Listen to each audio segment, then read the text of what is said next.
Okay, here we are on the Icaro stand. And I think, is it day 2 or day 3 or day 4 of the Stubai Cup? It's all blurring into one big event. We're here with Icaro. We have 4 members. Please introduce yourself. I'm Vera Kaiser. I'm the woman of the boss, and the financial boss of the company is mostly this. And yeah, I'm mostly time in the company for our customers. You are the boss. I am Calin Popa. I am, in my background, an engineer, construction engineer, and I am in the team as test pilot and developer and research in paraglider development. Thank you. And I'm Linn. I'm actually from Austria, and I'm supporting them with the testing and helping them also with the development a bit. Thank you. I'm Wolfgang, the boss, and work in all details and flying and in the office and for all everyday nice job. Thank you. Brilliant, thank you. So this is the team. So you 2 guys are the newest members of the team. So Colin, can you tell us perhaps a little bit about the Pica 2? The Pica 2. So we've been developing the Pica 2, and for the last year we've been testing it, and our aim was to make a glider for the schools, for the students to learn on, that is slow, forgiving, and also has a nice feeling when flying, so that we can use it for thermaling as well. It's a standalone glider of the Class A safety that is suitable for every student. And also we have done aging and durability tests on the glider, so that even later when the glider is old, it still performs nicely and safely when flying. Brilliant, thank you. So we've got the Pica 2, and you're also launching at the Kubica, the Nikita, is it Nikita 5? It is. We are actually launching the Nikita Ecstasy. It is based on the Nikita 5. We haven't done the whole design, as per appearance design of the glider, but we are done with the technical design. So that means the trim and the modifications in the canopy. Unlike the Nikita 5, the Nikita Ecstasy is addressed to the transition from a normal EMB towards an acro glider. It is an acro glider, but it is a forgiving acro glider. And our focus was on facilitating the learning of the basic maneuvers in acro. And I'm talking here the helicopter, especially, that we believe that once a pilot wants to go into acro, helicopter is very important to be friendly, helicopter-friendly glider. Yes. On the other hand, it performs the infinite tumbling perfectly, safely, with good energy as well. So this is what we wanted to achieve. We wanted to achieve a glider that people can enter to acro in an easy way. And this is a Nikita Ecstasy. Okay. And sorry, I have to do this. I forget. Is it Yenli or Yelin? Yiling. Sorry, Yiling. Yiling, what's your involvement in the Nikita Ecstasy? In the Nikita Ecstasy, actually, I'm not so much involved. It's actually mainly him. Okay. Yeah, and Xandi, which is not here, unfortunately. Yeah. I'm helping them a bit with the pictures, how it looks from the top, and so on.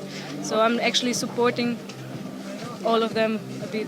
Supporting the team. Okay. You know, the main heads for Nikita is Xandi, our acro papa, and Calin, the new energy driver, and so I think it really will get, if it's finalized, a great acro glider for a big range of pilots who love this art of flying.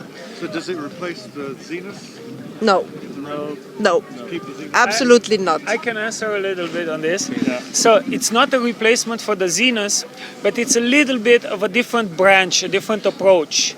Normally we have the EN-A, EN-B, freestyle glider, and then acro glider as a progression towards acro. Yes, we are getting more to blend those ranges, so that pilots that come out of come from high B, or they're really skilled in flying SIV and entry maneuvers with an EMB, they can access directly towards the Nikita. It is not a replacement for the Zenith, but it is, as I said, a longer range. So that means that you don't need to be already a good acro pilot to access Nikita. So this was the idea. So we've got the Nikita, we've got the Pica 2. Any other products on the horizon? It's a harness. It's a iX3 harness. It's a name, and this is a harness with protector form, and it's a small pilot groups in Germany and Austria, and we need this for our dealer in the world, in the countries, and many pilots fly with this good safety harness. Okay, cool. So that's like a harness for everybody? Yeah. Excellent, okay.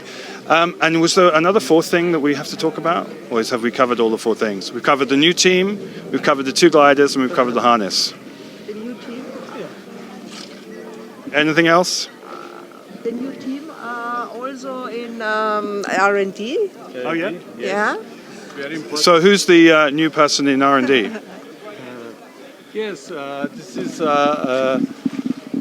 flying engineering, and work for 10 and 15 years ago in the paragliding scene, and the last 10, 12 years now, and work in programmier, work softwares, and we have now our software program, and the name is Raso.